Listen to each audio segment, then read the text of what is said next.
રમણભાઈ, શું કહેશો? પહેલી વખત આવી ઘટના ધર્મ પૂછીને ગોળીઓ મારવામાં આવી. અત્યાર સુધી આતંકવાદીઓને બચાવનારા કે એના ટેકેદારો કહેતા હતા કે આતંકવાદને કોઈ મજહબ નથી. આતંકવાદને મજહબ છે જ.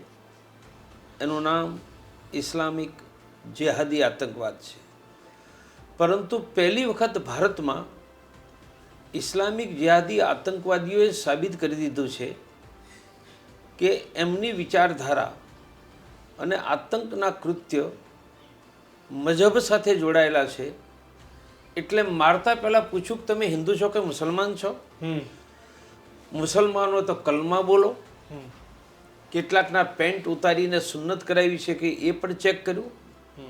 એનો અર્થ કે આ સ્પષ્ટ ઇસ્લામિક જેહાદી આતંકવાદ છે જે ઇઝરાયલ સામે પેલેસ્ટાઇનમાં ચાલી રહ્યું, જે વર્લ્ડ ટ્રેડ સેન્ટરમાં અમેરિકા સામે, 10 બ્લાસ્ટમાં ઇંગ્લેન્ડ કે જગહ જગહ પર યુરોપમાં ચાલી રહ્યું, એવો જ આ ઇસ્લામિક જેહાદી આતંકવાદ છે.